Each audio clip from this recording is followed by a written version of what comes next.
सुर्खियों में।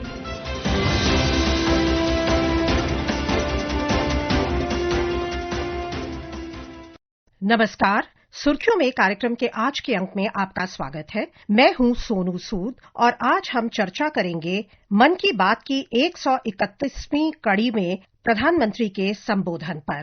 हमारे साथ जुड़ रहे हैं वरिष्ठ पत्रकार शेखर अय्यर। शेखर जी, आपका बहुत बहुत स्वागत है आकाशवाणी में। नमस्कार सोनू जी। शेखर जी, मन की बात में आज प्रधानमंत्री ने कहा कि ये देश और देशवासियों की उपलब्धियों को सामने लाने का एक मजबूत प्लेटफॉर्म है और उन्होंने कई उपलब्धियों की बात करी, लेकिन सर्वप्रथम उन्होंने जो कल ही संपन्न हुआ है ग्लोबल एआई इम्पैक्ट समिट नई दिल्ली में, उसकी बात की और बताया हमें कि वहां पर किस किस तरह से भारत का जो ग्लोबल एआई इकोसिस्टम में जो कद है वो कैसे उठा। एक बार सुन लेते हैं उन्होंने क्या कहा और फिर इस चर्चा को आगे बढ़ाएंगे।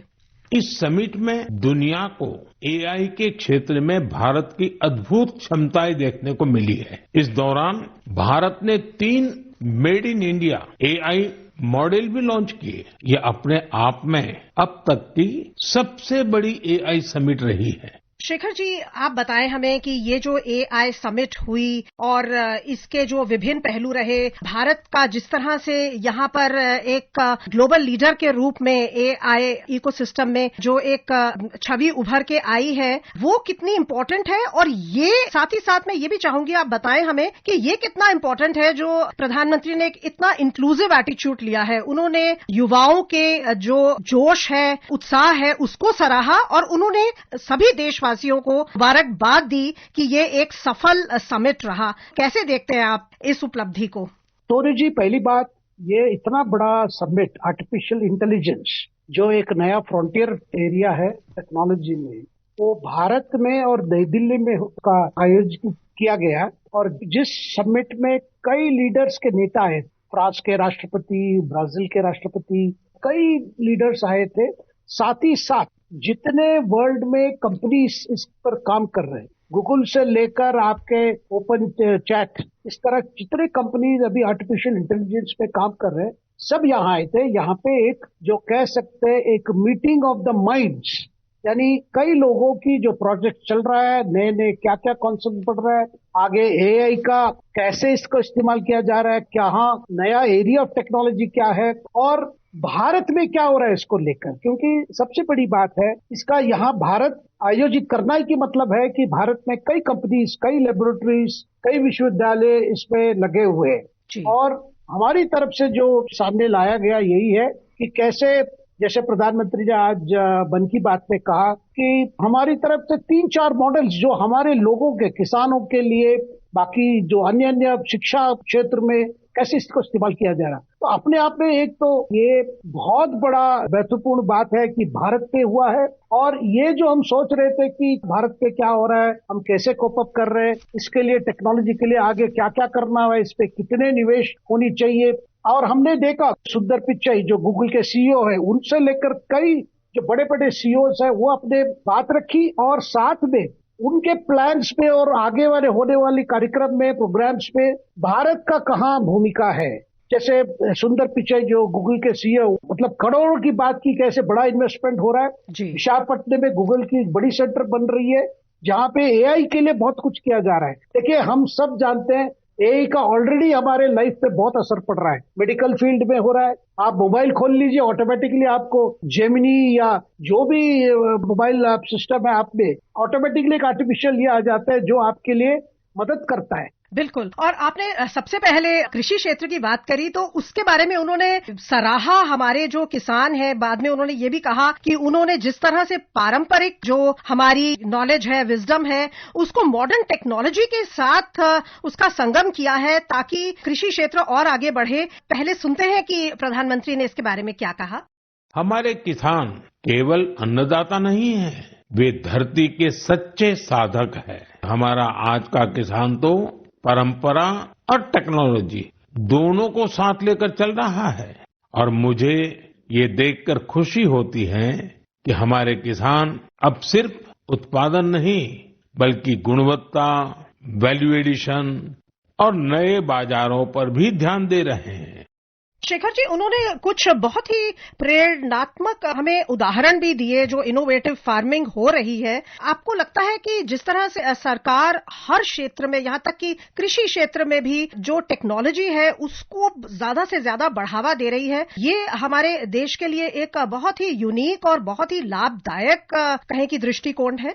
देखिए, जो उदाहरण प्रधानमंत्री जी किस तरह हमारे भारतीय किसान कैसे इनोवेट कर रहे हैं अपने काम को अपनी लेवल पे, जैसे उन्होंने उदाहरण दिया हिरोड पटेल का जो उड़ीसा के बिलोंग करते हैं, कि किस तरह उन्होंने पैडी कल्टीवेशन चल रहा था, अभी भी चल रहा है, लेकिन उन्होंने सोचा कि उनकी जो पॉन्ड है उस पर एक मेश डाल के, यानी एक नेट डाल के, उस पर उन्होंने जो क्रीपर सब्जियां हैं वो सब्जियां ग्रो करने लगे वो। और उसके बाद साथ में उसी पॉन्ड में मछली भी डाल दी ताकि मछली का भी फार्मिंग हो जाए। यानी लैंड यूज को और पानी बचाते हुए अपने आप के लिए एक एडिशनल इनकम की व्यवस्था कर ली। तो इस तरह बहुत लोग काम कर रहे हैं। प्रधानमंत्री ने केरल का भी जिक्र किया, त्रिशूर जिले में ऐसे एक गांव है जहां 570 तरह की चावल वहां पे ग्रो हो रहा है और उसमें कई हर्बल वैरायटीज भी हो रहा है। तो किसान बहुत कुछ कर रहे हैं। इसी के कारण आज भारत मतलब सबसे ज्यादा चावल उत्पत्ति करने वाला देश भारत है। आउट ऑफ द बॉक्स जो एक थिंकिंग है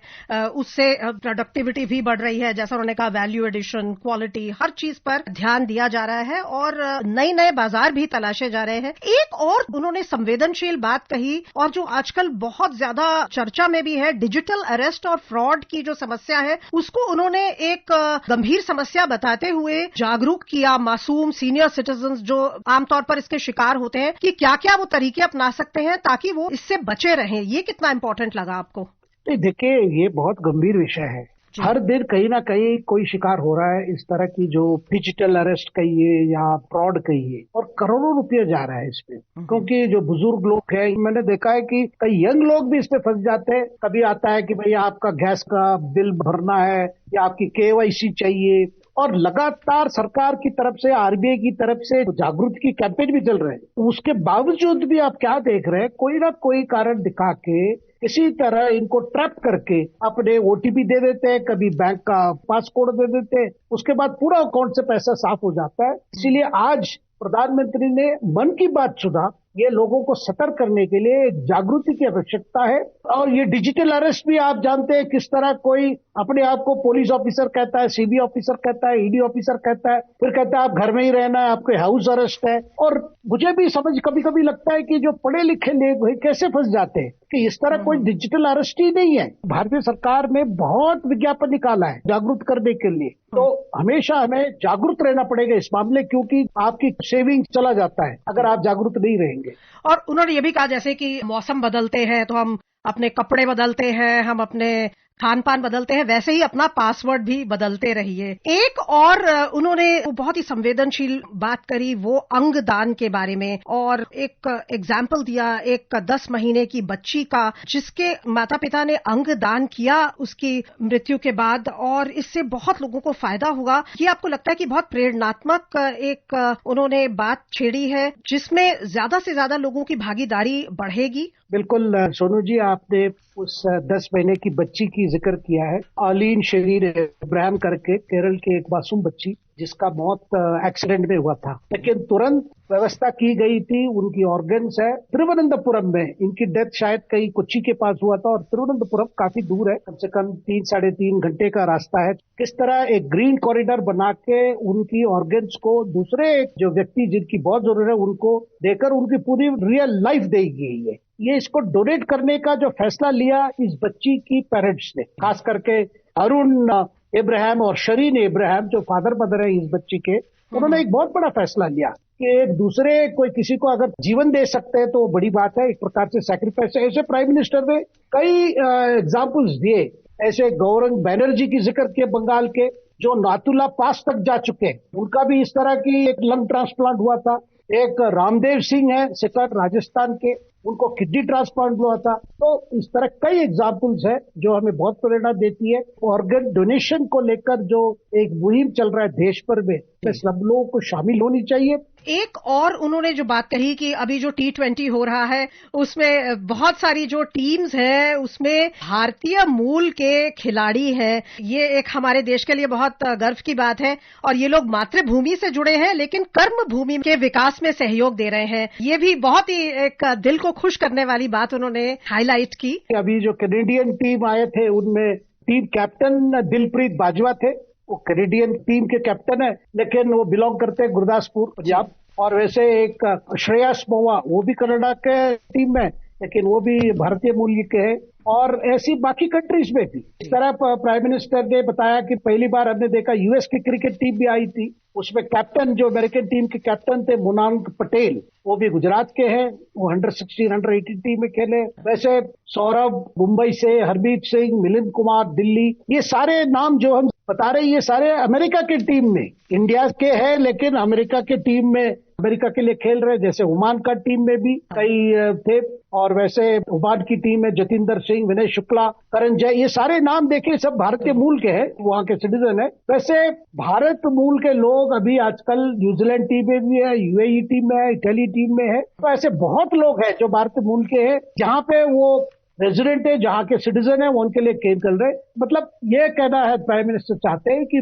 भारतीय मूल के हो या भारतीय हो जहाँ भी जाते हैं वो अपने मदरलैंड से कनेक्टेड रहते हैं, मातृभूमि से, और अपने कर्म भूमि के लिए भी काम करते हैं, उसके डेवलपमेंट के लिए भी लगे रहते हैं। और उन्होंने जो धरोहर को बचाने की, हमारी जो इतनी रिच हेरिटेज है उसको बचाने के जो भी हमारे प्रयास है उनका भी जिक्र किया। केरला में उन्होंने बताया कि अभी हाल ही में केरला कुंभ हुआ जो बहुत सालों के बाद हुआ और एक बहुत ही पुरानी प्रथा है। और उन्होंने राजाजी उत्सव की बात करी जो हमारे पहले गवर्नर जनरल थे स्वतंत्र भारत के सी राजगोपालाचारी, उनका सम्मान में कल उनके जो मूर्ति है उसका निवारण होने वाला है राष्ट्रपति भवन में और फिर एग्जीबिशन होगी। उन्होंने सबसे आह्वान किया कि आप आइए और उसे देखिए। सो ये जो कल्चरल हेरिटेज हमारे जो धरोहर है उसमें जो सम्मान, उसमें एक गर्व इन सब अनाउंसमेंट से पैदा होता है। बिल्कुल, आपने दक्षिण भारत में केरला में खास करके 250 साल के बाद महाकुंभ हुआ भारतपुरा नदी में। मतलब पहले होता था लेकिन टिप्पू सुल्तान के काल में बंद हो गया था, उसके बाद भी वो कभी रिवाइव कर दी लेकिन अभी फिर रिवाइव हुआ है। सैकड़ों लोग गए थे उत्तर भारत से, दक्षिण भारत से, सब लोग वहां जाके स्नान किए। ये अपने आप में जो पुराने परंपरा की रिवाइवल है। दूसरी बात जो बहुत मैं मानता हूँ कि बहुत इंपॉर्टेंट बात जो प्रधानमंत्री ने कहा, देखिए लगातार मोदी सरकार लगी हुई है जो कॉलोनियल है, जो ब्रिटिश राज की जो हमारी मानसिकता है उसको कैसे हम तोड़े। उस हिसाब में आपने देखा कई जगह की नाम बदली गई है। और सबसे बड़ी खास बात जो सीआर राजगोपालाचारी जो हमारे भारत के पहली गवर्नर जनरल यानी राष्ट्रपति की पोस्ट आने से पहले, मतलब हम रिपब्लिक होने से पहले गवर्नर जनरल होते। जैसे हमारे स्वतंत्र भारत जब से स्वतंत्र पाया तब लॉर्ड माउंटबेटन थे। उसके बाद जो first Indian governor general CR Rajagopalachari जिनको राजा जी करके सब लोग पुकारते। अब तय हुआ है कि राष्ट्रपति भवन के सेंट्रल कोर्टयार्ड में उनकी एक स्टैच्यू रखी जाएगी और ये 24 फरवरी से रखी जाएगी क्योंकि वहां पे सारे ब्रिटिश समय की जो व्यक्ति है उनकी पर्सनैलिटी है उनकी स्टैट्यूज वगैरह है। जैसे एडविन लुटियंस जो नई दिल्ली को जो डिजाइन किए थे उनके जगह पर राजा जी को, क्योंकि राजा जी जैसा नेता एक स्वाधीन संग्रामी थे, गांधी जी, नेहरू जी, उनके साथ भी वो काफी स्वाधीन संग्राम में बहुत भूमिका रचा है, तो उनका भी इस तरह ऑनर करके हम ब्रिटिश काल या ब्रिटिश कॉलोनियल पीरियड का जो हमें जो विरासत है वो हमें चेंज करके जो हमारी असली फाउंडेशन है, असली भारतीय जो ट्रेडिशन है उसको हम कैसे रिस्पेक्ट करें, उसको सामने लाएं और आने वाले पीढ़ी को भी हम समझाएं भाई यही हमारी विरासत है। ये कोशिश करना चाहिए और सरकार इस दिशा में लगी हुई है। जी बिल्कुल। जो अपने संबोधन में प्रधानमंत्री ने छात्र जो बोर्ड एग्जाम्स दे रहे हैं उनको भी प्रोत्साहित करने के शब्द कहे और उन्होंने सबको, पूरे देश को रामदान और आने वाले होली पर्व के लिए भी शुभकामनाएं दी और सबसे कहा कि वे फिर एक बार स्वदेशी खरीदने की तरफ अपना ध्यान रखें। इस पूरी चर्चा के लिए बहुत बहुत धन्यवाद आपका शेखर जी। जो विभिन्न पहलू थे उन पर प्रकाश डालने के लिए आपका बहुत बहुत धन्यवाद आज की मन की बात के कार्यक्रम के। धन्यवाद। श्रोताओं, इस कार्यक्रम को आप हमारे mobile app news on AIR और YouTube channel news on AIR official पर भी सुन सकते हैं। सुर्खियों में